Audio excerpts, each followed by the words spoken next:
Soyons honnêtes, qui n'a jamais rêvé d'apprendre une compétence aussi simplement que de claquer des doigts?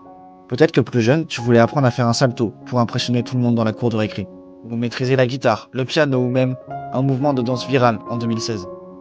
Mais en grandissant, nos priorités changent.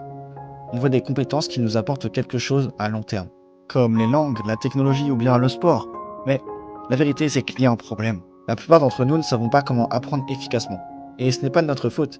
À l'école, on nous a appris à mémoriser pour un examen, puis à tout oublier une fois la cloche sonnée. Sauf que mémoriser, ce n'est pas apprendre.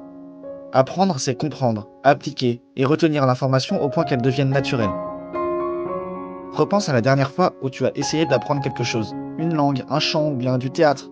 Comment t'y es-tu pris? Tu as peut-être beaucoup lu ou regardé des tutos, mais rien n'est resté. Pourquoi? Parce que nous nous concentrons sur l'entrée d'informations.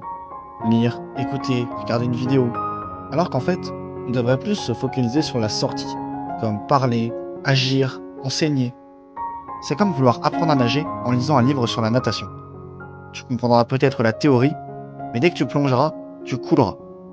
Tout n'a pas la même importance. Le principe de Pareto, ou règle des 80-20, dit que 80% de tes résultats viennent de 20% d'efforts. Autrement dit, en apprentissage, il faut se concentrer sur l'essentiel. Imaginons que tu veuilles apprendre une langue. Oublie les 10 000 mots les plus compliqués, apprends d'abord les 1000 les plus utilisés. Ceci couvre déjà 80% des conversations courantes. L'une des techniques les plus puissantes pour apprendre rapidement, c'est le rappel actif. Plutôt que de relire un texte encore et encore, ferme ton livre et essaie de te souvenir de ce que tu viens de lire. Ton cerveau va travailler pour retrouver l'information, ce qui renforcera ta mémoire. Imagine que tu veuilles apprendre l'histoire. Au lieu de relire un paragraphe sur la Seconde Guerre mondiale pour la 100e fois, pose-toi des questions dessus et essaye d'y répondre. C'est comme soulever des poids. Si tu regardes juste les haltères, tu ne deviendras jamais plus fort. Tu as peut-être tendance à bachoter pendant des heures avant un examen, mais c'est inefficace sur le long terme. L'effet d'espacement dit que tu retiendras mieux en étalant tes révisions sur plusieurs jours. Plutôt que de faire des sessions de 6 heures d'affilée, divise ton travail en 6 sessions d'1 heure sur une semaine. Chaque fois que tu reviens sur un sujet, ton cerveau renforce sa connexion neuronale, rendant l'information plus durable. C'est comme tracer un chemin dans une forêt. Plus tu l'empruntes, plus il devient net et facile à suivre. Pratiquer, c'est bien, mais pratiquer intelligemment, c'est mieux. Par exemple, si tu apprends à dessiner, ne te contente pas de faire le même personnage 100 fois. Challenge-toi, dessine des mains, des visages, des perspectives. C'est inconfortable au début, mais c'est comme ça que tu progresses vraiment. Autre conseil, évite le multitâche.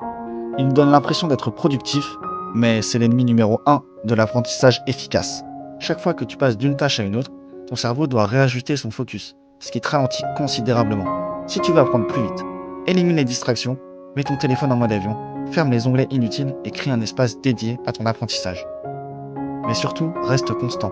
L'apprentissage ne doit pas être un sprint, mais un marathon. Peu importe à quelle vitesse tu avances, tant que tu avances. Chaque jour où tu appliques ces techniques, tu construis une base plus solide. Et, avant même que tu t'en rendes compte, ce que tu trouvais difficile deviendra instinctif. Alors, au lieu de rêver d'avoir la capacité d'apprendre instantanément, mets en place ces stratégies et regarde à quelle vitesse tu progresses réellement. Parce qu'au final, la seule vraie compétence magique, c'est celle d'apprendre à apprendre. À toi de mettre ces stratégies en place. Tu as les cartes en main.